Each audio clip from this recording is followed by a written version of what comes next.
कथी के चटैया पापा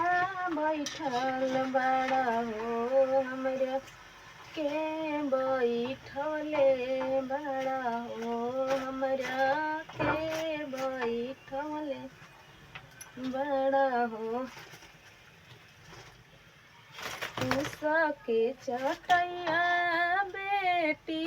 बैठल बानी हो तोहरा के बैठले बानी हो तोहरा के बैठले बानी हो के करथवा पापा धैले बड़ा हो हमरा के धरवले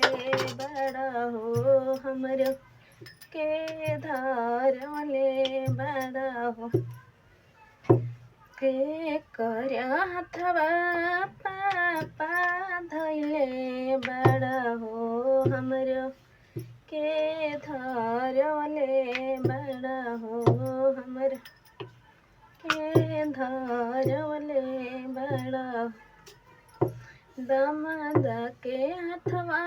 बेटी धैले बानी हो तोहर के धरवले बानी हो तोहर के धरवले बानी हो कथी के कर जवा पापा कैले बड़ा हो हमरा के बैठले बड़ा हो के बैठले बड़ा हो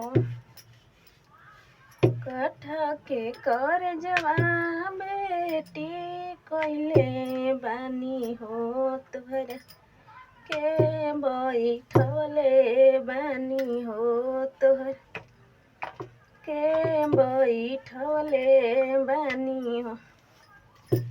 पत्थर के कर जवा बेटी हो कैले बानी हो तोहरा के बैठले बानी हो तोहर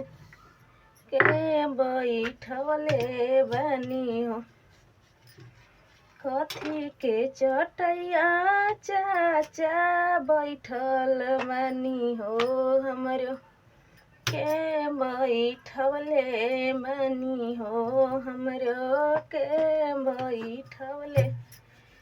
बानी हो। तो दोस्तों आज के छोटी सा हमार गीत रहे कैसा लगा वो लोग कमेंट में जरूर बताइए। ठीक बा